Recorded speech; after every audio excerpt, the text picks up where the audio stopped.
Welcome to episode 147 of the NERO Show. In today's episode, the X-Lab bikes are a shift for the sport. The Ilias is the worst bike in the world Tour. Revisit some of our calls from the start of the World Tour season to see how they panned out. Rapha is losing money. We have a bucket of dog or fast bikes. And the Gran Fondo World Championships was run and won. We do a debrief both on and off the bike. All right, let's get into it. All right, season's done, Jesse.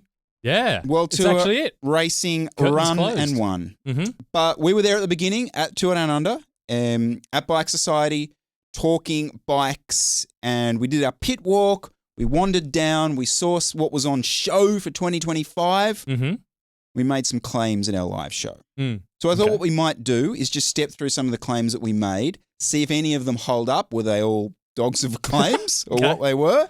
All right. And go from there. Oh dear. You happy to play along? I'm a little nervous, but yeah, let's go. I'm actually excited. First up, the first bike that we saw, we were wandering down. We had a look at the UAE car, and what was sitting on top of the UAE car?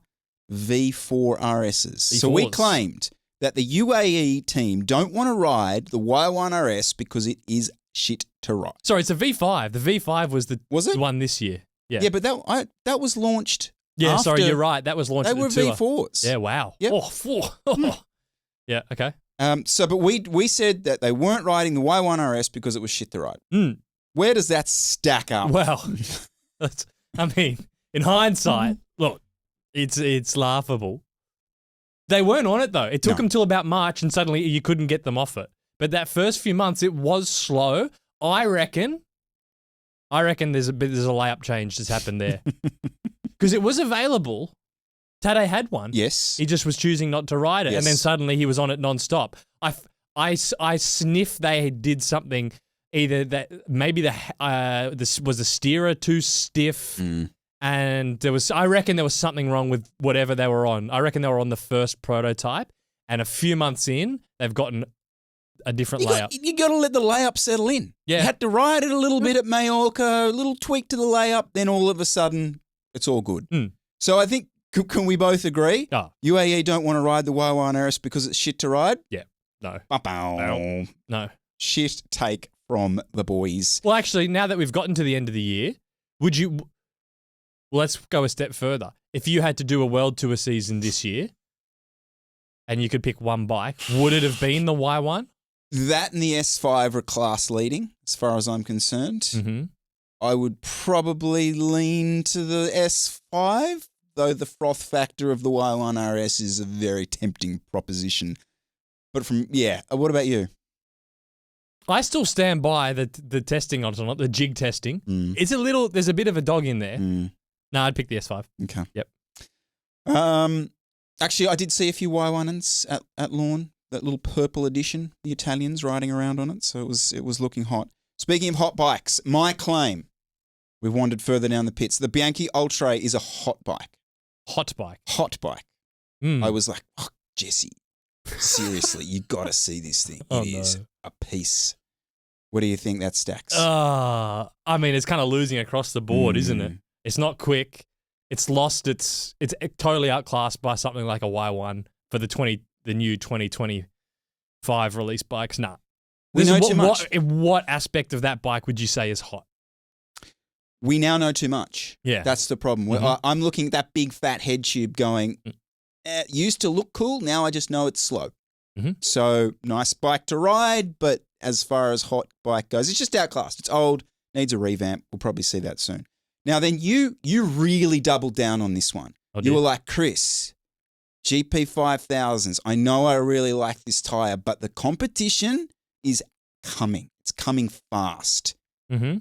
If you just compared to the GP 5000, I think I was onto something. Because you've got the Vittoria tyres now with their Aero, the 29 measured one. You've got the new, the Panaracer Agilis TLRs up there for rolling resistance. GC Performance loves that tyre. Oh, he loves rolling around on that. Pirelli's up there. So if that was your comparison, there's a few that are floating around. The problem is Continental released like 3 tyres. Yeah. They've got you got the Aero tyres, you've got the Archetype 30. Yeah, they have managed to, especially with that Archetype 30, if you're talking race tyres, have still managed to keep one-upping them. So I think end of 2025, I think, yeah, it's really hard to, if you had to pick one tire brand to still not pick Continental. Yeah. This isn't looking good. So that's take 3. Did you pick any where we? Yeah. Oh, we Okay. might. Okay. We're better at the. Yeah. Anyway, you'll see. All right. The X Lab represents a massive shift for the sport. This is going to be seismic, Jesse, to see this bike in the World Tour. That fell through because they didn't sell it outside of China, as far as I'm aware. Yeah. So that's annoying because that's a pretty good call. Yeah. It's just that if they have no intention of selling the bike anywhere outside of China, then it doesn't. GC Performance put a video up last week, which was like he did his usual sort of walk around of the bike, which, as far as I'm concerned, is almost one of the first ones that I've seen, and it's like late October in this year. So you're right, having not seen. I went on to say in that video that the sight of an Astana rider winning one race in this bike was just going to be iconic. Like this was going to move the sport. Astana had a pretty reasonable year on it, and I just don't think that happened. No, you're dead. And I'm going to get onto some of the team chat and how it wrapped up after this, but I don't think in terms of that bike overall, are people talking about XDS, X Lab? No. Right. There's way more people talking about bloody Quick Pro and Evolve and the freaking YouTube brands than that. Yeah. Take 5. The Lapierre Zelius. Is that how we say it? Zelius? Yep. DRS was the standout dog of the peloton. 100%. Yeah. That's doubled, tripled down. I think we finally got one. We can sniff one. Yeah. We can sniff one. Yes. I mean, if it wasn't for Oscar Onley, he's muddied the waters when it comes to actually how bad this bike was with his performance at the Tour. But yeah, so they're 14th ranked in the team's UCI point ranking, and it's Onley, and then Paul Ekoff, another Onley result. If you take out Oscar Onley, they're just nowhere. Poor old Oscar Onley. He's kind of stitched himself up a bit there because the fact that he saved the team meant that he doesn't have an out clause in his contract now. He had an out clause that if they get demoted, he could leave the team. He saved the team single-handedly, so he's got to stay at catch the team. 22, yeah, damn. So yeah, there it was, dog of the peloton. We can sniff one out. I'm going to stand by that. I reckon we've actually nailed that one. Just before we move on, I found so I rewatched that whole. I don't know why. I rewatched a lot of that show. Yeah, it's a joke how much we mention Tour Magazine. Like, it's really interesting. It's almost every third or fourth sentence. So I threw that in as a take in the sense of, is that still our reference? Like, it was like the banter was about, oh, that's 202. Oh, that's 201. Like, is that still where it is for you now? Yeah. Okay. Yeah, I'm sticking with it. Still a reference point? Do we get something better? Okay. Yep. What about you? I don't need it anymore. Oh, okay. We've got our own independent analysis, which is just citing this stuff. I'm good enough at it. Now, anything else? You got some team stuff you want to chat about? Well, we were pretty hard on the Trek Badone, but they had a good season. So World Tour ranking, number 1. What team has the most UCI points this year? No prizes for guessing. UAE Team Emirates. 13,600. Okay. Did they get to 100 wins? Not sure. What's the second best team? Well, I mean, I would have normally just defaulted to say Visma Lease bike. But the next question that you're asking me, I suggest maybe is it Lidl Trek? No, so it's quite close. So Visma Lease bike is second. Now, so UAE are on 13,600. This next best team, Visma, is 8,700. So not far off double the points, like stratospherically higher. So 8,791. In third spot's Little Trek, 8,128. And I also like to, when you're analysing these, is what's the spread of, because if you spread of the results across riders, because if you're looking at gear, like in the case of the Picnic Post and L team, it's all from one rider, so you generally not as you wouldn't probably wait that the gear's doing that well. Little Trek, Pedersen, obviously, Skelmoser, Ciccone. Milan had one or two results up there. Edward Toynes. Yeah, couple of that's 1, 2, 3, 4, 5 riders that have got more than 100 point single results. What's the fourth team? UCI points. De Koenig. Astana. Oh, wow. Yeah, so Astana are fourth in points, 6,227, up 18 spots from last season. Now, Ken Farm. Now, you are right. Now, that's across a huge range of riders. Their most points from a single result was 14th in GC at the Tour de France with the Gita, 160 points. But a huge number of sort of 150 to 100 points results, which is all these stages and GCs at these races most of you probably never heard of. Bussel de la Mayenne Credit Mutuel with Gate, GC, Cadell, second overall, Tour of Turkey, all these pro races and .1s. So, like, full hats off to kind of gaming the system because they're now the fourth best World Tour team based on points. Even though, think about the season, they're irrelevant from a World Tour point of view, but that's your UCI point system, and hats off. That's how you play it. I wonder if that is the chat in the bus.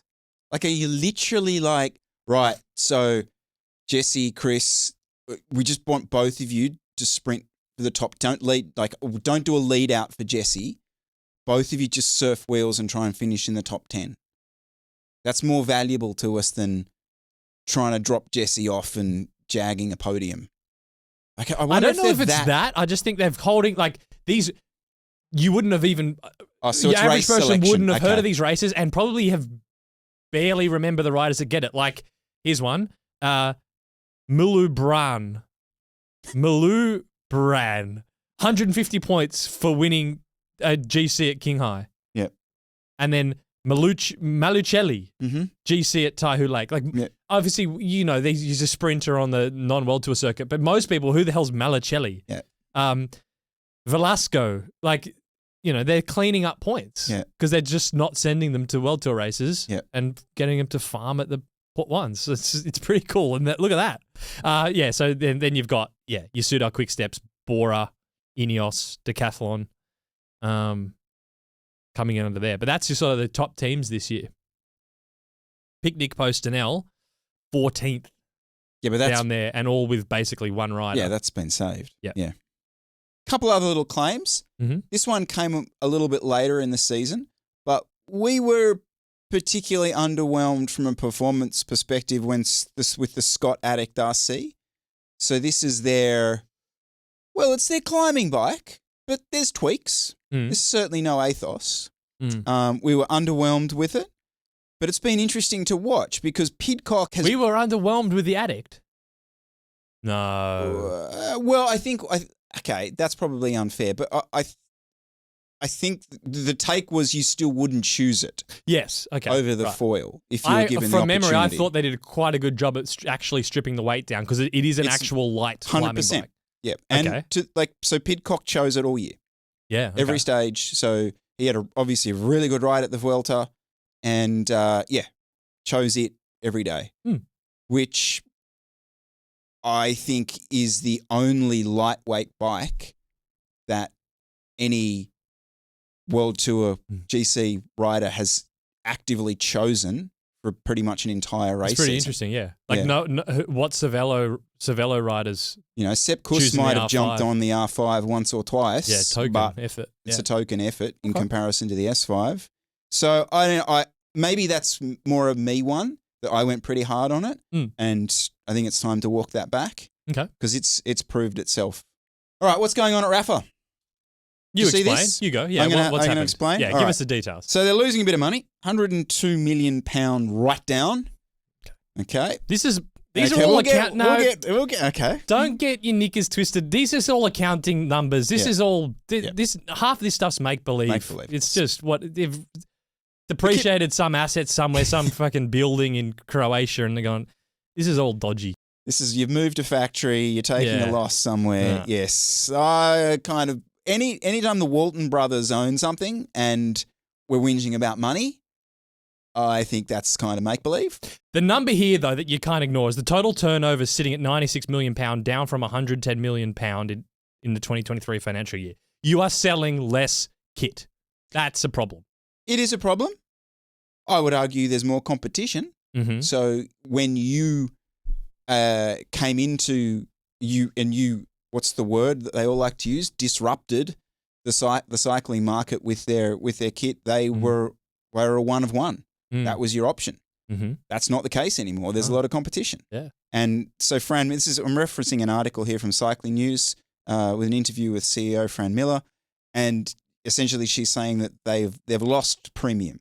So, that's clearly referencing the fact that Paz Normal and MAP have stepped in and, taking some of their market share, right? Yep. So what's the strategy to fix it? Get Brandon McNulty in your kit. Okay. That's right. The play. So you ditch EF, education, EF, out of the world tour, gone, and you sponsor USA Cycling. Yep. You're the kit. Yep. Iconic. Now, LA is hosting the Olympics 2028. So that's cool. So you're in there for that. You would also be, this would then be multidisciplinary, right? Because USA Cycling covers track, road, mountain bike, BMX. Gravel? Downhill? Yeah, downhill. No, that's not in the Olympics. No, don't think so. Should be. Bike polo? Aqua biking? Aqua bike? What the fuck? Okay. Pump the brakes. Pump the brakes, Jesse Coyle. Yeah. National kits. The running joke of really the cycling world. Name me the Dutch kit manufacturer in 2025. BioRacer. Shit. Seriously? How do you know that? I don't know. Is it? It was at one stage. Probably is. You haven't proved my point. It was Quare for USA Cycling.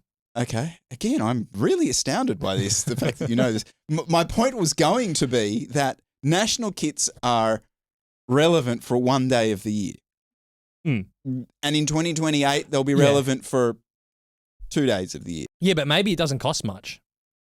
This is where the spin doctors come in, and you say that your partnership with Cycling USA is actually, this is how you're going to do your R&D. No, it's R&D. Oh, there's a good 20, 30 million write-off in that. I mean, you got to get Brandon. Brandon's getting a lot of investment, that's for sure, when it comes to this sort of stuff. No, I don't know. The new CEO, this is the way forward. This is the new sponsorship, apparently. There's a few other interesting things in here. So this is Brendan Quirk, CEO and president of USA Cycling, said, from aerodynamics to thermal regulation, we are relentlessly pursuing every potential advantage for Team USA. Rapha is synonymous with innovation at the pinnacle of the sport and can match our ambition. We know that our athletes will be their best when they compete in Rapha. And Fran Miller echoed the importance of aerodynamics and performance. I think the last time the EF suit was tested was in 2022. Oh, dearie me. What's happened here? Yeah. That's a shocker. That's an anathema. That's your CEO. I don't know what that means. To me, in terms of anathema. Have you heard? No. I genuinely don't know what that means. Let's just say that's counter to me in terms of having a high-performance suit that you wouldn't test every year. Well, that's a good point. If you're sponsoring a World Tour team, you'd think end of the season comes, you update your suit, you test it again, you make improvements. And that hasn't happened since 2022. So that's an interesting kind of drop of the ball there that slipped out. I always find it a thing though, like if Rapha comes up or these, because they're owned by Walmart or whatever, and it's like they sold 96 million pound of kit and didn't make a profit. And it's just like, everyone's getting paid though. The staff are getting paid. The CEO's getting paid. Your factory workers are getting paid. Yeah, you didn't make $50 billion. Does it matter? Really? I mean, you're selling cycling kit. You're not Nike. You're not Adidas.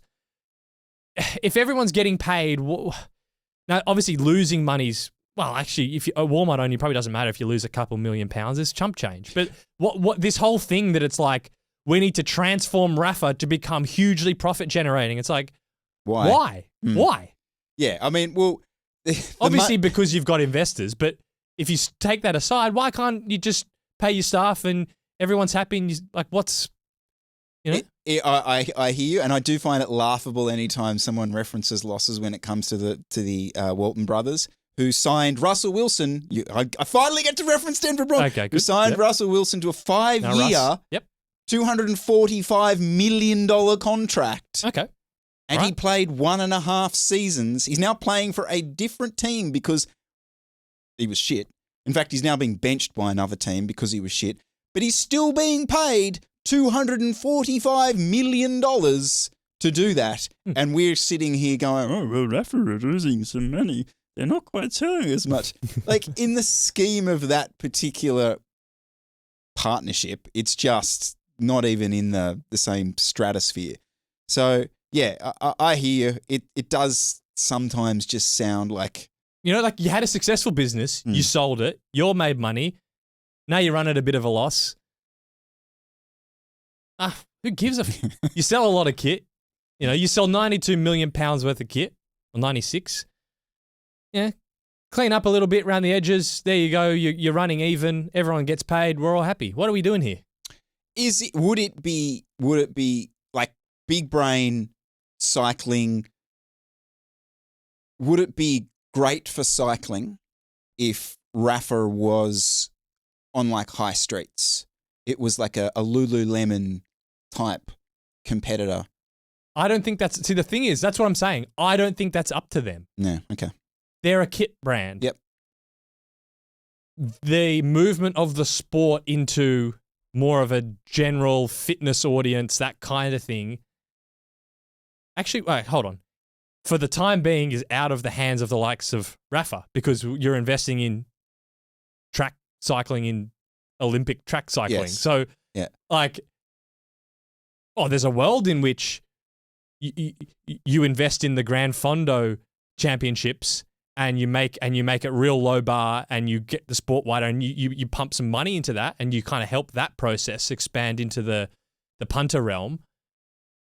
But I'm not seeing that actually no. Well, they do the Rapha rides they do in Sydney, the women's rides. That's kind of grassroots stuff. So they do a bit of that. But I think for the most part, whether Rapha becomes an LSKD is in a part out of their hands, I'd say. At least they don't seem to be really pushing that hard to do it. I mean, I actually really... But that's what they would need if they want to make, you're selling 96 million pounds of kit. If you want to be selling 500 million pounds of kit, it can't be going to punter roadies. It needs to be going to... So I actually I really like this move. I think there is a world where... So to answer my own question, no, I don't think... I would not like to see Rapha go down the route, or any cycling brand try and go down the route of becoming that mainstream that you become a high street brand. I don't think that's a great angle. For me, there's a world where this is like, you know what, World Tour, that's all good, but we're gonna support grassroots stuff. And that's ultimately maybe what Cycling USA is. There's some, here we go, some trickle down, a little bit of trickle down from what funding they're doing there that might drop down into a state level of US racing, drop down into a regional level of US racing, and maybe they're even then suddenly getting behind NorCal racing and that sort of stuff, and that's how you're actually growing your brand in sort of from the bottom up. No, see, I think racing's irrelevant. What's it? Okay, well, what about events then? So, your Gran Fondo style events, you get, I think, so there's Levi's Gran Fondo, you do a Rapha Gran Fondo, there's in competition to that, or is in sort of partnership with that. Yeah, you want to grow the least barrier to entry aspect of the sport, which is not some NorCal crit. Yes. No, that's a good point. Done. Yeah. It's not 2005. Yeah. So, yeah, if there is trickle down into that, then yeah. It's like my little sook that I have about the apparel race team cliques here, where they throw kit onto the back of a couple of, A-grade races and get free publicity racing local crits. Rapha does, or what the apparel brands do. But you're kind of just using the volunteers. The people who put these events on are just there volunteering their time to do it. Yet these big apparel brands come in, they put some kit on some people and kind of that's their local marketing then is to use those races, but they're not actually funding those races. They're not helping those races. They're not putting any of the profits that they make from that exposure towards some of these local races. But that's a bit of a side rant of mine. I completely agree with you. Like, it is more of that participation side of it. All right, we're going to pause for a quick moment from a word from today's show partner, Join Cycling, the Join Cycling app. Now, this is sort of taking over social media at the moment. There's a bucket of reviews on their app, and there's also over 200,000 athletes already using it. You did say Join Cycling app, and I want to reiterate, because there are quite a few other competing training platforms out there. It really is an app. That's what Join Cycling is. You can go and download it, use the link, join.cc/NERO show, and you'll see you get 30 days free with no payment. But you literally download an app on your phone, you log in, you fill in all your information, your goals, your availability and all that, and then it shows you your workouts. But it's quite simplistic in its approach. So it'll show you the next workout. You can look up to 7 days ahead, but it really is app-based. There's no sort of web-based function where you log in. It's like you're in an airplane cockpit with numbers everywhere. And for someone that's especially just getting started into structured training, that can be really overwhelming. It's actually a blocker to a lot of people. So to be able to just download an app, put your goal in, and start ticking structured sessions off is really useful. So you mentioned it there, Jesse. Listeners of the Nero Show get 30 days of a free trial instead of the usual 7 days. And the best part, there is no payment method required. The trial ends automatically. So to take that up, visit join.cc/The Nero Show. Download the app from the App Store or the Google Play Store and start ripping in. Head on over to Join Cycling, and a big thanks to them for supporting today's episode. All right, we've got a few bikes this week, Jesse. Dogs or fast bikes, so let's rip into them. Specs are, we are talking about a 2022 Vitus Evo. 12-speed Dura-Ace, 12-speed Ultegra Di2, 5036 at the front, 1136 at the back. 172.5mm cranks, 12-speed Dura-Ace chain, Envy Sella Italia SLR Boost Superflow saddle. It's got a zero offset seat post, Envy Road stem, Envy Aero handlebars, custom top cap with Fuck Your Dreams engraved. Bar tape, carbon AliExpress bottle cages. He's running the Reserve 4249s with DT Swiss 350 hubs. Connie 28mm tires are wrapped around there.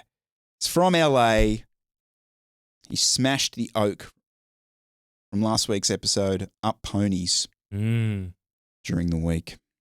Well, I think we designated the oak was a dog anyway, so it's an unfortunate development for it. There it is, the Vitus. Glad that it's mounted next to a fence, because that is a fence post of a seat that is mounted on there. So this is interesting because obviously it's not a fast bike. It's just it's not quick. But if you were going to take a Cam Nichols or someone who's just still really loves their rim brake bike and go, okay, look, you don't have to get an S5. Just relax.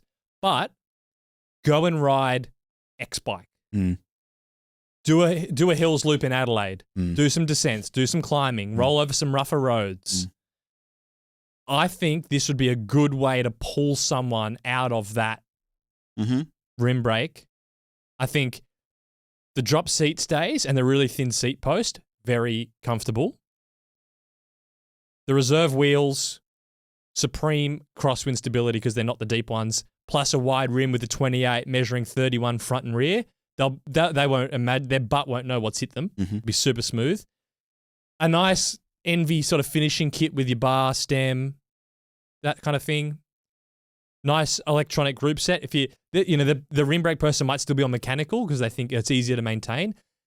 They're flicking shifters with their pinkies with the buttons. This is like if you've never drunk coffee or, I don't know, you're drinking hot chocolates. And someone says, I'll come down to the cafe, have a coffee. You've kind of got to start somewhere. And you start with like a You start with the warm flat white, just a weak flat white, and you get a little kick off, a little buzz, but just a nice sort of smooth entry. And look, you can run that weak flat white for the first couple of years, and then you say, geez, macchiato, double shot latte, what's going on? I'll go down to Melbourne, someone orders a magic. It's a magic. Whoa. The world's suddenly your oyster, but you had to start somewhere. And that was the weak flat white. This bike's a weak flat white.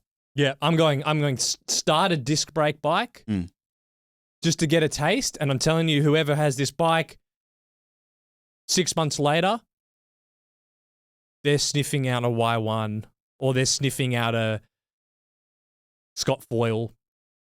Yeah, but they're going, oh no, I see what those guys are talking about. Yeah, you know who this bike's for? Yeah. If we're talking YouTuber, Mitch Boyer. This is a Mitch Boyer bike. Okay, just, fine. Just roll around, a couple of hills. He does ponies, doesn't he? I think he's up and down ponies. Mm-hmm. Probably can ride up a steep street on this. Fantastic. Okay. Beautiful. There we go. It's a dog of a bike, though. Yeah, it's certainly a dog. I mean, you knew that. Yeah. When you were into it, really. Bike 2. Hi, Jesse and Chris. Ooh, okay. Right. An HYGGE? Higa. Model S. Oh, okay. Oh, it's Tesla. Yes. 56 centimetre. 1,000 gram frame. Oh, we're getting frame grams. Okay. I don't care about frame weights. Yep. They're irrelevant to me. Because it's 7.5 kilos without pedals and computer. And it's one by. 105 DO2 R77170. Classified power shift hum. You just settle down over there, Jesse Coyle. Yeah, let's just relax. Just chill out. Let's hear the man out. To the left, DI2 shifter, no handlebar button. So it's integrated. Okay, so it's the integrated system. It doesn't have the separate button. Ooh, now I'm in. Okay, 54 230 gear, 1 by narrow wide chainring. It's got his 12-speed Dura-Ace chainring. He's running he's got Chris Miller's wax guy, Ren Hang chain waxing. 1134T classified cassette. It's running 170mm carbon cranks. Got a titanium spindle in there, Jesse. ZTTO bottom brackets, 50mm carbon rims, unknown brand from my wheel guy. Yeah. Beautiful. Loving this guy. Oh, because you have to custom because of the classified thing. Yeah, you got a wheel guy. Yeah, Jesus, definitely. Okay. He's got an EC90 gravel handlebar setup. Interesting. 34 in the hoods, 40 in the drops. K-edge out front mount. He's got his coil right carbon saddle. Asioma Uno pedals, just only on single side. Only interested in the left side. And there it is. So the handlebars have a stack gain. They sweep up from the stem. It looks like you're probably gaining probably 5 centimeters. Yep. It's almost Venge Vias-esque, isn't it? So that helps with the pos. Man, classified 1 by. I'm guessing this guy's in. I don't have it, but I'm just going to guess that he's in Queensland. Just feels a Queensland light. Feels like Queensland light. It's probably done a muzz in its day. That's a nice build. I think it's a nice build. The problem. Oh, I didn't see this coming. The frame. What do we know? What do we? What do we know? Because there's a lot to like in the spec. There is. But you're going, at the end of the day, the frame is what you're riding around on. And the head tube of that bike, so the rear end looks, you're going, okay, tucked in rear wheel, drop seat, stays. Then you get to the front, you're going, oh, not really shaped. The shape of that down tube bothers me. Yeah. It's not a deep head boxy, tube. It's looking boxy from here. That head tube is just thick. Look at the front on photo. There's no attempt to save some frontal area there. That's a thick head tube. But doesn't part of you think here, there's the amount of attention to detail that's gone into just how interesting this spec is with the classified, with the custom wheel brand. We've got wheel guys, we've got chain guys. This guy isn't just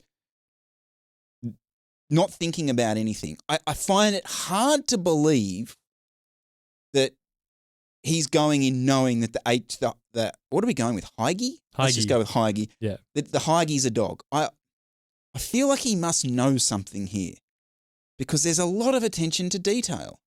Yeah, but it's Am I giving him too much credit? Yeah, you are, because it's an AliExpress. You can get it on AliExpress, $700 USD.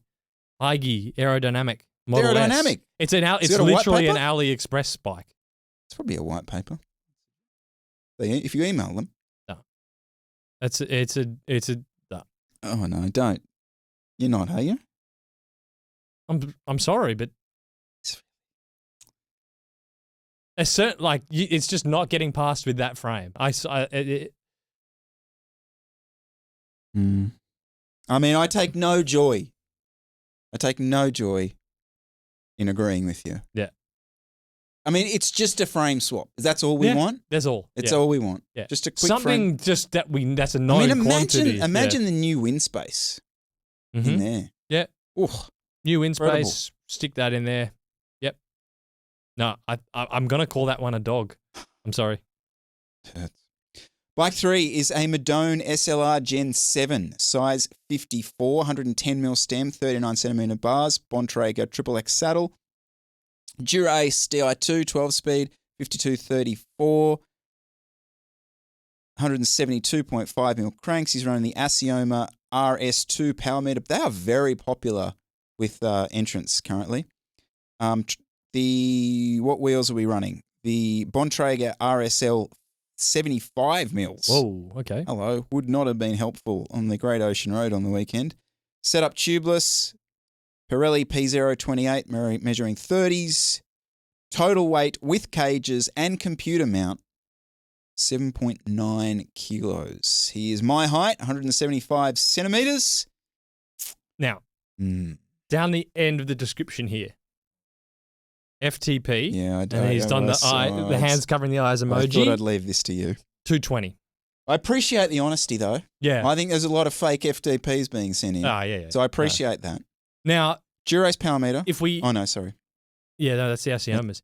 Now, here's a problem. There's a lot of bike here. There's a lot of bike. And, for the right rider, you'd think, stick that in a cross taily and they're gone. Is that too much bike for a 220 FTP? Because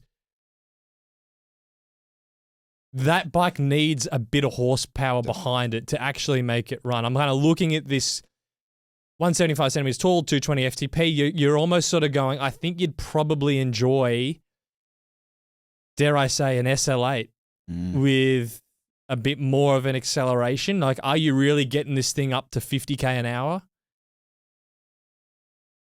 So this is where I would like to separate the rider from the bike. I know normally we attach the two. We try and find the fit for you. But I think you have the right bike. You just have the wrong fitness. You can work at this. You can work at this. Get this up to 270. I think it's feasible. He's done the hands over the eyes emoji. He's embarrassed because he's been a bit lazy the last few months, maybe the last year. So he knows there's room for improvement, and he's got the rig. He's got the rig. He just doesn't have the legs right now. Okay, so you're saying right now. You're saying get into some training. Just train. I'm saying just buy a different bike. I'm going the lazy option, but I can appreciate. I mean, this would be. Imagine this at 150 watts going up bob and head. Yeah, it'll take you 3 hours. And every pedal stroke, your speed would probably be what? 14, 15 kilometers an hour up that gradient. And so you're feeling that rotation. I can picture it. I picture it. And it's not working. So what I want him doing, I want him doing efforts on the flat.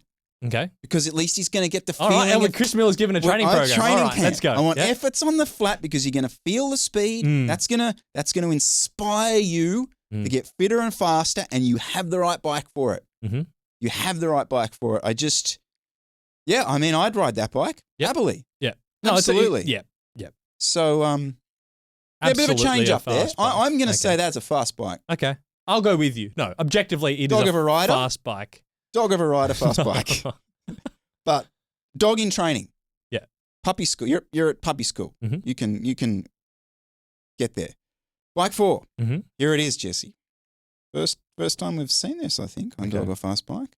Oh, okay. I got chat on this one. The Evolve Simmer. Okay. Size small. Okay. 168 centimetres, 5'5" tall at 67 kilos. Dura-Ace levers and brakes, Ultegra front and rear derailleur, 5236 Ultegra chainrings, Allele 160mm carbon cranks, Ultegra cassette Dura-Ace chain, Frizusa one-piece bars, Friusa Aero bottles. That's a new brand. I've never seen that before. Wheels, Fast Sports 2025 Evo 6 series wheels. They're the ones I had. 50 60s, steel spokes for durability. Chapeau. I take a group to Girona and France each year and have had drummers with steel spokes. There you go. Tyres, GP 5000s, 30 at the front, 32 at the rear. Apart from the very ordinary and cheesy brand tagline, this bike has been freaking awesome in regards to speed. After coming off a 2019 rim brake time, well,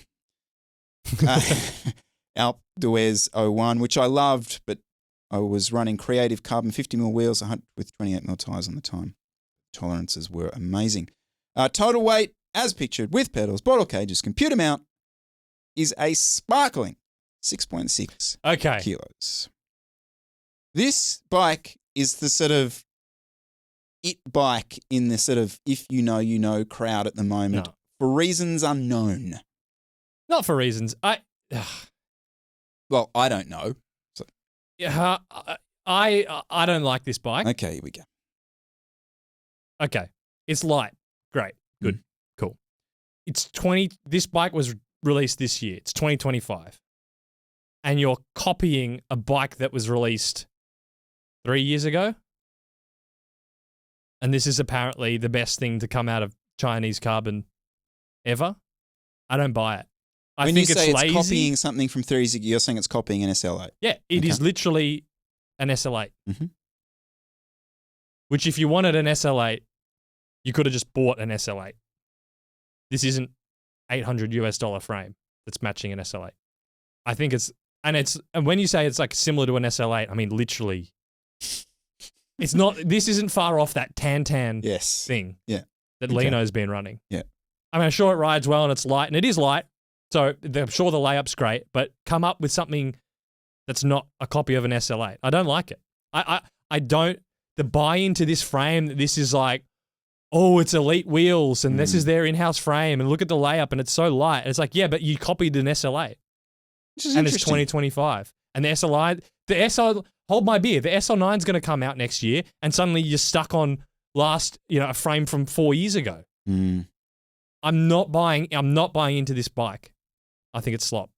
I've got some SL9 chat. Okay. Massive design shift. Okay, good. Heard it here first. Okay. Yeah. So that'll come out and then you'll be stuck on this. A 4-year-old Chinese bike. I agree. That you thought was some amazing thing and then you're going, oh, fuck. I think I agree. I think you're probably quite happy with this now. I guarantee you in less than 10 months' time, you'll be like, oh, shit. Really? Yeah. Now, from a performance point of view, yeah, that's a really nice all-rounded climbing bike. Yeah. Sure. All right. But I don't know. I think the bar's higher now. Or if you could have got this performance with something that at least looked like its own thing, it's fine. This is the Hero. So the Hero product for Elite Wheels, huge manufacturing company, is a fake SL8. What a weird decision. Yeah. It's an interesting take from you there. I didn't see that coming. It was like a big brain. I want more from you, China. Yeah. Give me more. Yeah. Okay. This is the first bike you release. Yeah. Is this? Yeah. Okay. Really? Took you 3 years to catch up to Specialized. Great. Sometimes I preempt what we're going to say. I mean, I put these in and I preempt maybe where we'll head. I didn't see that coming. I thought you were going to jump all over that and be quite happy. No. But I'm impressed to see how negative you are today. Good. Fantastic. Okay. It's a fast bike. Fine, there you go. What? Really? You can't do that. It's a fast bike. It's 6.6 kilos and it's probably as fast as an SL8. It's a fast bike. Fair enough. I mean, how are you calling that a dog? No, you can't call it. Yeah. But, Yeah. That's not the point. You got your little piece in there. Bike 5 is a 2025 Els Falath EXP. Size 49, sizing in Elves bikes. You might as well just write It's one size fits all, I think. You just size 6942. Okay. Arome Aeronova handlebars, rival axis with power meter. That's okay. So that's going to be heavy. Elves SA 60 wheels, Pirelli P0 race TLR 28s. Weight with cages, pedals, and Garmin mount 8.5 kilos. A super fast and comfortable ride for the rolling hills near Lake Como, where I live. I thought there were massive mountains near Lake Como. So there it is. The big dog. Straight out of the Cycling News wind tunnel test where it stood up okay. Okay, Chris. It's your job here Mm-hmm. because the bike weighs 8.5 kilos. Yes. To convince me. Is an issue. To convince you that weight doesn't matter? Or the situation in which I could... Yes. I could put up with that. Right. Now, whilst I was willing to say that the rider was the problem with our trek and that he was aboard the right machine, I don't think I can say the same here. We're living in a part of the world that, yes, there's probably a few rolling hills right around the lake, but beyond that, we're into some proper passes. Mm-hmm. So I can't imagine that's going to be much fun on this thing. We know it's an aero bike. Is it aerodynamic? With a rider, it's mid-pack. It's mid-pack. It's Merida Reacto version 2019 performance. These wheels, I'm having a bit of a... Yeah. These aren't going to be wide enough. Lovely tarmac around Lake Como. Okay, so you've got no rolling resistance. 25 front, 28 rear. You got no issues through the perineum. That's okay. You're not claiming to do any all road here. I just think there's a real limited use case for this particular bike. That's the problem. There's obviously some significance to this blue, red, white colorway thing that he's really doubling down on.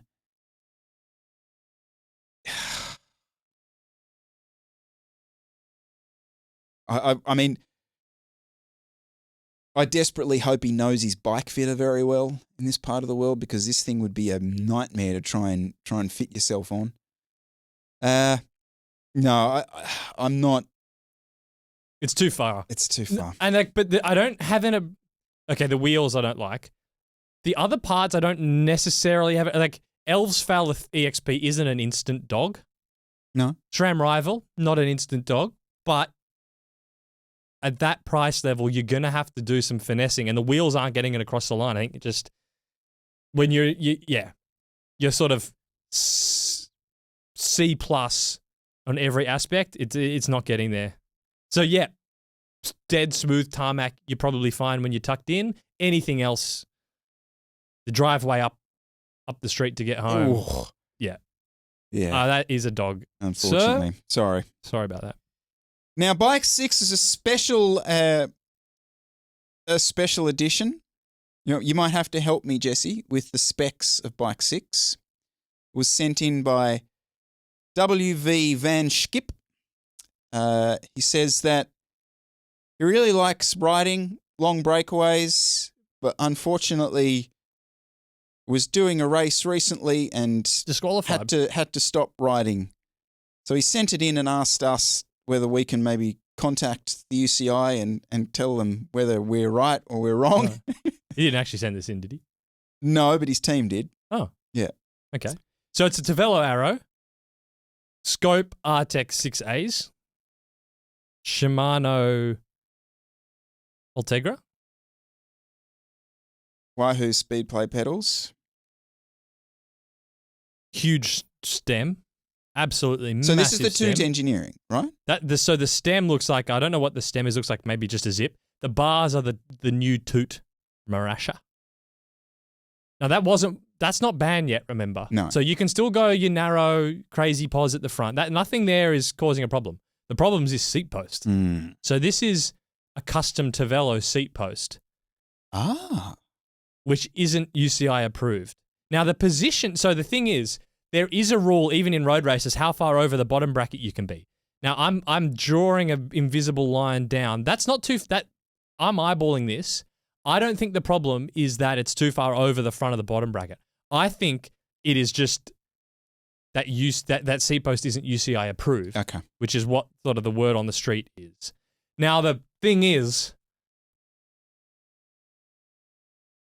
while that may be true, I feel like the UCI just don't like him because are they going around checking the UCI compliance of everyone's seat post? No. How would you even... There's no UCI approval sticker on a seat post. So I think just because it's so obviously weird looking with the kink forward, I think that's been an easy way for them to go, nah, disqualified. That doesn't fit the rules, even though they're not fairly applying that across everyone. So I think that's a bit of a stitch up because if that seat post was UCI approved, there's nothing inherently outside the rules that I'm seeing here. So you can order that as a custom seat post? No, I think they just did it for him. Okay. I mean, who's ordering that? Well, I don't know. I mean, but that because the Tavello seat post is a custom. That's not you can't buy that. And one of the cycling news articles said that that seat post was from Tavello specifically. So it looks to me it looks a bit vindictive going after someone because their seat post. I'm guessing because the Tavello is a UCI approved frame, but it would be done. The compliance testing would be done with their seat posts. This is clearly not one of the stock ones. So it feels to me like they saw the footage of him, like off the front of the Tour of Holland. So this is okay. So I don't know if you've been living under a rock. This is our mate, friend of the show, Jan Willem van Schip's bike from the Tour of Holland. And this sort of blew up on the internet during the week. I'm sure you got as many DMs as I did about this when he attacked off the front and he's in the little Crossies breakaway and there he is in the pos with the. I might have to make a correction, not the Oakleys. He's running the Alba Optics. That was an error I made supposedly. And he was subsequently then I think DQ'd either after stage 2 or stage 3. I can't exactly remember what it was. But I honestly feel like they saw the footage of it and went, "Oh, that's ugly. Get this guy out." That's literally what. It's like, and it was. I just thought it was the whole thing was kind of embarrassing. I thought like the fact that the mainstream media all suddenly, I'm like, where have you been for the last 12 months minimum? They're like, oh my God, what is this? It just really exposed to me how far behind they are. But yeah, I think you're right. I think it's kind of vindictive, and I do feel sorry for the dude because he's sort of. It seems like he's a character. They've totally gone after him. The UCI commissaires in the NIBC Tour of Holland did not disqualify Jan Willem. They were overruled by Switzerland. The UCI said that they had to disqualify Van Schip because he was riding with an illegal seat post.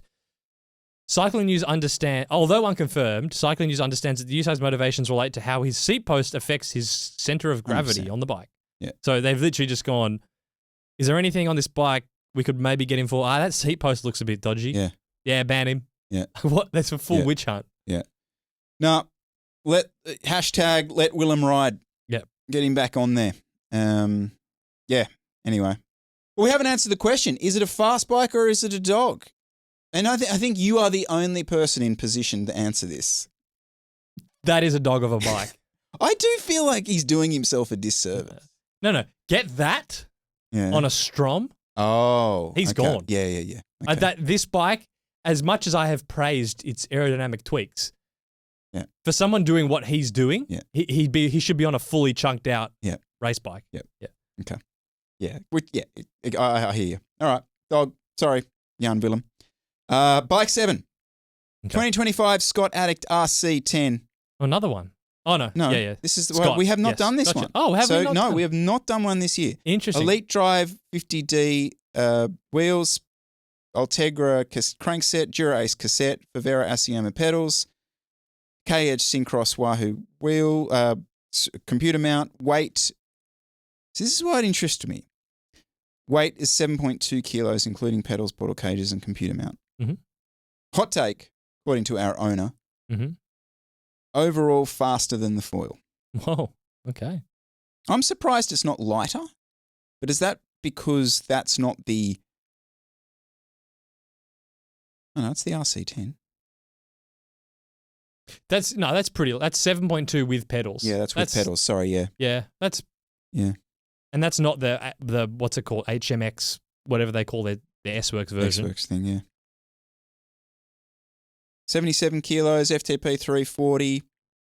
Not running Contis. Not running Contis. Potential error. But I really do think Scott, when they get it right, put a really good bike together. This is a bobbin head bike. Oh, great call. That is, you could not build a better bobbin head bike. A slightly aero tweaked climbing bike with a set of 50 mils with carbon spokes. Yep. 30 mil tires. Yep. You're bopping around Akuna Bay. Happy days. Barrel classic. That's ponies. That's you your do bike. ponies on this. Definitely. Happily do a ponies. Yeah. No, this is that the seat post that has the built-in? So there's one, rate that. So there's one that's a built-in light, and then there's one where I think Oh no, that was the foil. There was one where it was had like an elastomer in it. Yes. And then you could swap that. I'm not a big fan of those things. Bit of a gimmick. Sort of fake, shock absorbs and stuff. No, the built-in light thing. Actually, can I just quickly have a quick rant? So, NorCal did a video where they were he was building up a Factor Monza and he was going through this is the perfect crit bike. That was the sort of premise of it. And he gets to the internal storage bit and he's like, oh, it's great to have internal storage for the perfect crit bike. I'm like, what? I mean, yes, I agree there is benefit to internal storage, but at no point during a crit am I thinking, yes, what have I stored away in here to get out? No, that was not a point. But as far as this bike goes, I think it's a fast bike. Yeah, Ooh. Don't you think there's just something about this that's a little bit stock? I know it's got the wheel upgrade, but this gets you over the line? You're fast. It's a nice bike, don't get me wrong. Is it? I feel like it's just missing something. Give me an aero bottle. Give me... Oh, I see where you're going. Give me something. Okay. See, I suppose where I was saying fast bike is I felt like there was a bit of a package happening here. Okay. I'm leaning on the Syncross. It's all just working quite nicely together with the seat post and that frame, and it's going to be beautifully compliant, and it's going to be lovely stiffness to weight ratio and snappiness. I'm going to enjoy that feeling, and the wheels are going to give me enough when it comes to straight line speed to get me over the line in the pure fast. That's, I think, where my head was headed. I'll go. I think it's a fast bike for a slow rider. Okay. That's where I'd lean it. Yeah. Yep. Okay. But if you're a 5.5 watts per kilo kind of guy, it's not really doing enough. So our owner of the Trek, who I told to get fitter. There you go. Don't do any training. No. Who's got time for that? There's more to life. Sell the Trek and get this. Okay. And then he's gone, oh no, this sport's actually really fun. Okay. This is awesome. Yeah, so that's, Whereas good call. Our owner here, 340 FDP, allegedly. Yeah. Get him on the Trek. Yeah. Swap. Okay. Can we exchange emails? Exchange numbers? Yeah. All right. Let's get it. We'll get that arranged. We'll set that. Yep. Well Fantastic. Done. So dog. I'm calling dog for that rider. All right, reminder, info@nero.bike, pictures in landscape. And send in your profile. We'll do some matchmaking and you can send your bikes to each other. All right, Gran Fondo World Championships run and won over the weekend down in Lorne. Jesse, you were not there. I was there. I managed to come fourth in my age group, 40-44, Gran Fondo. Missed out on the podium by a spot, obviously. Made that last little selection. Raced to try and win. Didn't win, and then got jumped and came fourth. Okay. Bit disappointing. But ultimately, kind of happy. So we had 180 in our age group racing. Up a bunch. 2,500 people participating over the weekend down there. See, that's disappointing. You underwhelmed with that I'm number? underwhelmed. You're underwhelmed? Well, remember, Yeah. there is a selection criteria here, Jesse. We're not just allowing any granny on a bike, Yeah. grandpa Okay. on a bike. This is selection I guess, criteria this is stuff. Worlds. This is Worlds. Yep. Gran Fondo Worlds. This is... Yep. Okay. I want to have some chat about the event. Oh, wheel chat, though. I thought this was interesting because it was really windy coming into the descent. Because you're up on the plateau, up from the coastline. You got to drop down the descent back to the coastline. Yep. Bit gusty. Yeah, so I ran the scopes on the S5. And Now, because I had gotten a message from you a week before when you did Lansdowne Crit, you said, Jesse, these are the best wheels mankind has ever created. Something to that effect. And I said, I know what you're going through because I've been there. Just mark my words. I promise there will be a day where you walk that back. A week later. So what's happened? Okay, can I set the scene? Okay, go. Can I set the scene of our... Yeah, so basically, the way that particular race plays out, there's sort of two main climbs. Our first climb was a headwind climb, very nullified. We were the slowest age group out of everyone to go up that first climb. The second climb, we were the fastest age group to go up it, so it completely ramped up there. Long story short, I was in the absolute deep box up there. We only had 10 guys left in the selection at that point. And when I got over, I was absolutely suffering, got over the top, and I remember thinking to myself, I know this descent. I'm going to switch my brain on and I'm going to start being aggressive now because that just sucked. So I thought, I'm going to go to the front, rip this descent, rail it, and get my brain back into it. Yes. So I'm on there. The Russian guy comes around me and it's just the two of us. We're about to start this descent and 70 kilometre an hour, not joking, a minimum gusts. And the way this sort of comes up, the south of the Great Australian Bight comes up, hits up this escarpment and just blows over. And he went first. So basically the wind came from the right, full speed wobbles, absolute death wobbles, everything. I see him go. And of course I then start to prepare, but it gets me as well. Full death wobbles, basically have to come over to the side of the road. Guy in a New Zealand kit, I don't know the name. I don't know whether even use names in this sort of environment, but he gets blown off the road, day done. Descend down to the end of it. I get dropped on the descent because I am absolutely terrified for the rest of it.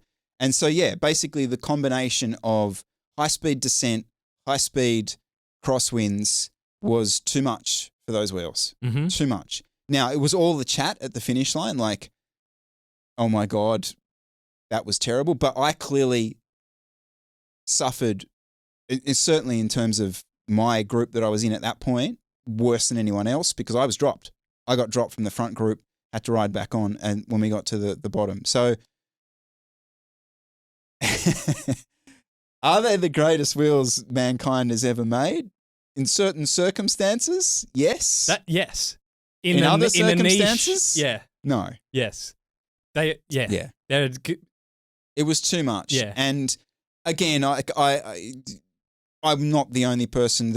I'm sure people in the comments will say, oh yeah, total death wobbles. But I back myself normally in crosswinds and in any sort of situation to be at least as good as anyone else. But I was clearly the worst in that selection that had been made at the front of the race. Yeah. And yeah, I felt like I've thought a bit about it and what's the trade-off? Because, we don't ride in those conditions very often. So just don't use them in that condition. Yeah, but it's also what do you... I didn't mean to this go down some whole wheel rabbit hole, but it's you don't really need them to be that light. You don't do you really need that extra centimeter? At the end of the day, when we talk about them, you kind of go, look, you should just get a 60 or a 55. It's fine if they're a bit heavier, and then you're just going to suffer that less. And are you really going to notice the 0.6 of a watt difference because the wheels aren't as deep?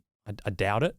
So that's why it's like it is a niche. Yes. You're giving up a lot in those scenarios to have this wheel set for this marginal gain. I would be very. So you're probably better off on the 40s. Yes, I'd be very interested in the comments if people have an opinion on that, who rode that themselves, whether they felt, because that was all the chat was like, oh, these 60s were there people on, people who can ride bikes who were riding 40s, 30s, going, oh no, it was horrible for me as well, because it might have just been incredibly extreme, like that is a circumstance. But I think you're right in the sense that do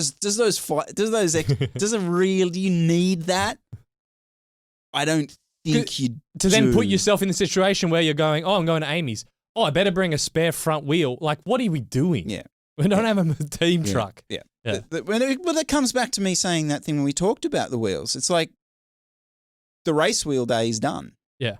So it needs to be able to perform in everything. So that was the kind of clear equipment thing for me. My call as well about can we just go to the event overall? In terms of like, I don't know what you thought, but I wanted to ask you about, I was saying, Chris, if you won Gran Fondo Worlds, this would be the biggest thing of your year. You're like, oh, it's not a real race. Come on. I'm grafting, mate. Like, where does that stand now? Am I vindicated? Is this what it was made out to be? Or is it a proper big deal? So two things. The first, the way our race played out, it was a race. Okay. It had, long story short, we got to the Great Ocean Road. There's only 10 of us left, and it was just a race. It was everything that I love about bike racing. 3 hours deep, everyone's kind of in the box, but you're jumping here. Oh, that's the cross. I'll go with him. Like, it's just, there's no muddling around with other age group stuff happening. It was just, okay, you were still catching people, but because they'd made the time gaps between the age groups 5 minutes and not, I think when you did it, it might have been 2 minutes. Mm-hmm. There was, if you were catching people, they weren't necessarily going to be relevant to you anyway. So just from a bike racer hat on, it was one of the best races, at least that last part, I've done in the last 2 or 3 years, definitely. Okay. And to be able to race over a course that was a race. So bike racer hat on, absolutely. The other thing that's kind of become obvious to me is that, and I did actually manage to speak to someone from the UCI about this, is that this is the new, so for the Masters athlete, the 40-year-olds up, this is the new Masters World Championships. The Masters World Championships does not exist anymore. That is dead. So the Gran Fondo World Championships is now your quasi-Masters World Championships. Okay. Yep. So to answer your question, yes, for a Masters athlete, this is now the pinnacle of what you can do as a competitive road cyclist. Interesting. I rate that. Okay. Yeah. Yeah. Which is cool to say, like the top 10 guys that were there at the end of that race were the strongest 10 guys in that race. Where the waters of that will get muddied is if they choose really unselective World Championship Gran Fondo courses. And as we know, like the bar to actually qualify for these events, it's a big achievement for a lot of people. I'm not going to discredit people doing that, but it's not a particularly high bar when it's in the scheme of things, let's be honest. So if it is a particularly unselective course, and as I said, we have 180 people, there's a good chance that you'll have 180 people coming to a finish line, and that's not going to be a good outcome for anyone. I see. Okay. So course dependent. But as you know, like normally these Gran Fondo courses are run on pretty selective courses, so it does break up. Mm-hmm. Okay, so that's fine. Masters biggest, if you're a 50-year-old and you think you're the elite road cycling, what do? You enter your Gran Fondo World Championships. Cool. What about the under 35s, let's say? What is this then? Is this just another participation event? Can I read a question? Yeah. Hey, mate, I really enjoyed the podcast the week over the sport. I'm about 6 months into cycling and found it during an injury rehab and completely fell in love with it. The Gran Fondo series has honestly been one of the few things that's kept me motivated to train consistently, as it was really cool to shoot to be part of the new racing environment.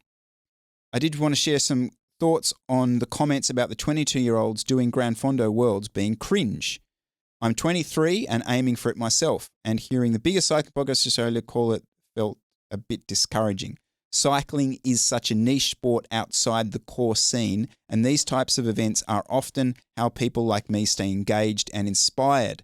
With the platform you guys have, I reckon it's important to help foster more young riders into the sport, not push them away for not being pro enough. Just a thought, still a fan of the show, appreciate all the content you're putting in. I could not agree more. This has been my point all along, is like, don't push back against the Fondo series. Lean into it. Yeah, it's kind of... Well, it's actually not fake racing. You reckon the racing was good. You might say, oh, but for a 20-year-old, it's fake racing because you're not masters yet, so you should be doing actual racing. But like to someone that doesn't even know what actual racing is, it's just this foreign thing they watch on TV, this is it.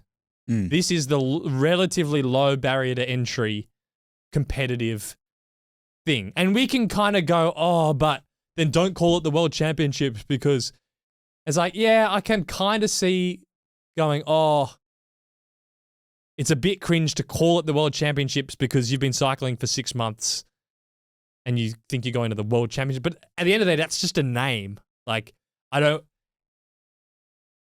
want to like discourage the whole series just because it's a bit cringe to call it the World Championships. Like, I actually think for the greater good, if there's a bunch of people that want to pretend it's the World Championships, does it? But they're like spamming content, getting more people riding. Does it really matter? Does the Jay Vine care that some guy says he's going to the World Championships on Instagram? Like, no, I think it matters. Okay. I think it devalues achievement. Look, two things can be true as far as I'm concerned. How deep do I want to go? Because this is a rider that would never do an actual race. Now, maybe me saying actual race is part of the problem, but I'm going to roll with it. But why not just go do Barrel Classic? Well, no, I'm not going to. No, see, well, he probably would. This is just another string of events. This is another one in that quiver. I simply have a real difficulty with the naming protocol and demeaning what I think. Again, this comes back to the thing I was talking about the equal prize money. Like if we are gonna, okay, I'm calling ditch prize money. We race for trophies and jerseys because that's what our sport is about. But if we demean the value of those, then why you're kind of undermining that? And so, like, what do you think it should be called? Well, I don't have an answer on that, because I also agree with him that it's incredibly important to engage this particular demographic. And the 22-year-old who was on our race team, right? Who their like life goal would have been to just race a UCI race. Legitimately, just race a UCI race. Like the selection when we selected Sun Tour, like that was all guys ever wanted to do, was that one race. And now this guy's turning up 22. He's been riding for 6 months. And he's doing the UCI World Championships. My I just point feel is, like it doesn't matter. There's like, you're talking about like me and Jay Vine and Ben Carmen. There's like 3 people. It's like totally, who cares if they get butthurt that some other guy thinks he's doing the World Championships? I mean, I kind of agree. If it's not the Masters category, let's say it's the World Masters Championships from 35 to 40. That's the first category. Under 35s, it's just called the UCI Gran Fondo Sydney, like the Sydney Marathon or whatever. Mm-hmm. Like there's people say, oh, I'm doing the Sydney Marathon. They're not saying I'm running the Marathon World Championships. Like, yeah, I guess that's probably the equivalent. So yeah, okay.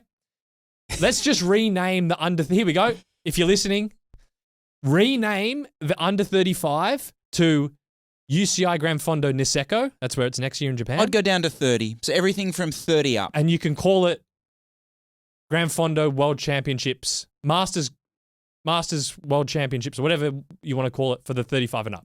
Would we be happy? I mean, yeah. I mean, of course, this doesn't matter. Like, it doesn't. None of this. This is just. Yeah. This is this show. This is my opinion. Like, Yes. I just have to be honest.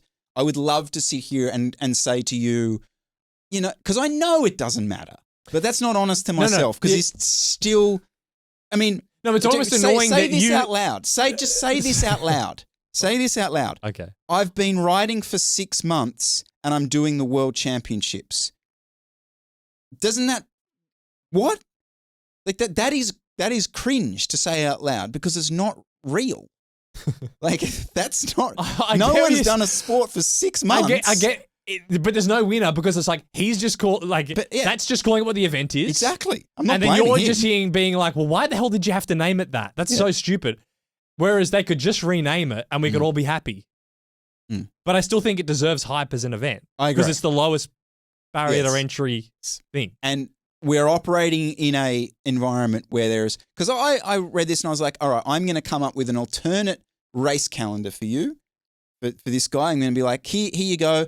I'm going to tell you all the events you're going to be able to do and you're going to be so happy with all your goals in 2025, 2026. It's slim pickings. We don't have a lot of events to do. So, of course, he should be hyping this and getting around it. Okay. All right. I just can't. It just doesn't sit with me. It's like the kid thing. The kid thing doesn't sit well with me. It doesn't. Like you don't hand out Wallabies jerseys. Like you play for the jersey. Like that's what I'm brought up with. Okay. So you reckon? There we go. Let's open letter. Rename the under 35s to Gran Fondo insert city, and remove the requirement to wear your national kit. Qualification for the under 35s as well. Remove the qualification. Yeah, 100%. Nah, see the qualification what gamifies it. Oh, okay. That's what gets more entries. That supports the events in the first place. You need the qualifications. Oh, of course you do. Sorry, you're right. Yeah, I agree with that, and you could gamify it further in the sense that you earn points. Here we go. You earn UCI Gran Fondo points for all the different Gran Fondos that you do through the year. And what that does, Jesse, GC, that is your starting position. Because that really helped me. Yeah. Like the first climb wasn't selected because of the headwind, but to stress removal of being like, well, I'm just going to be on the front row, like happy days. Like gamify that part of it. I'm absolutely rip in. Mm-hmm. I'm happy to drop it to 30 though. Keep it in the same protocol as we use for the Masters here. And yeah, you can kind of open up that extra avenue. So drop it to 30. So 30 up. I just think in terms of like a shift in this sport that we've literally been like witnessing since we've been racing is like Masters National Championships in Wagga Wagga gets like what, 10 to 15 riders per category? Nationals is not a participation event. Like the Gran Fondo World Championships is something where people are like, it's just so good to be here, be a part of it. I'm going to do the ride and it's going to be that's the majority of people there. That's awesome. But that's not what Masters Nationals is. No one's turning up there to be, no, but how many have racing at Eastern Creek on a Sunday morning? 30? Yeah. 40? It's literally, if that's your sport, it's like, talk about Rapha, struggling with profits. If that's just, like, that's just, it's literally like unicycle racing. That's the numbers. So I'm kind of looking like, can we try and double down in what's actually working? So it's cool that that's a bloody good success that you felt like you got to do a proper race, and yet there was other people that were just happy to even qualify and got to do it. 100%. In the same thing. Massive success. That's unbelievable. Yep. I rate that. I will also say, like, I was quite nervous about the level because we were talking about this beforehand. We were like, no, I was half expecting some German to turn up and just like ride 8.5 watts per kilo. Yeah, and just be like, all right, well, see ya. But, I certainly didn't feel like I was the strongest on the day. Like, we had two Aussies, Brad Bannister and Shannon Scott, who were probably the strongest guys in the race. And I know them. I race them all the time. Like it was really reassuring to see the level be like, and I came away from it obviously frustrated a little bit about the result, but also like, oh yeah, that's cool. 4th in this, and I'm sort of there, like, you know? So that was reassuring. And to have like, I was so hyped about just doing bike racing. I know, and that's where I felt like I lost the race, is that the 3 international guys there, the Slovenian, the Russian. Now the Russian, just quickly, he doesn't ride in Russian kit. Oh, okay. So, and it didn't impact anything. Oh. You can ride in other kit. Yeah. And the Danish guy who won clearly just had way more tactical nous than me. Just experience, because they're on this circuit, they're doing these races all the time. And I'm talking to the Slovenian after the race, and he's like, oh yeah, I could tell with 104, he was too antsy, too snappy. And I could see you were struggling a bit, but you may be waiting for something. I'm like, holy shit, this guy's like doing a full read of us. Yeah. Like he's clearly just got that from experience of racing. And the 2 other Aussie guys that I'm with, like we're just, it feels like we're kind of playing a bit of amateur hour when it comes to that side of the sport, because we just don't experience it as much as they do. So yeah, that was a big takeaway from me. It's different tactics because there's no teams. 100%. So you may be a bit of the nationality thing, but not really. Not really. It's all individual. So that is very tactical, because it's not like, oh, well, there's this team here, so I can kind of just do nothing. Yeah. And the guy who won, the Danish guy, arguably not the strongest guy, even in the final 10, but just played us perfectly. Only Danish person I've ever met to not speak English. There you go. Normally their English is like better than ours. So there you go. But yeah, that was it. Cool. So Japan next year. Get hyped, Jesse. I'm there. Oh no, you're too young. You'll be doing the Niseko Cup. Yeah, I'll be doing the UCI Niseko Challenge. Niseko Challenge. Yep. And thank you to Hamish for his message. Apologies it took me so long to get back to him. It was an Instagram DM, but there you go. Congratulations on it. And he went and did it, got around, had a good time. Tick. All right, that's it for this week. Jesse, we'll see everyone next week. Thanks for listening, everyone.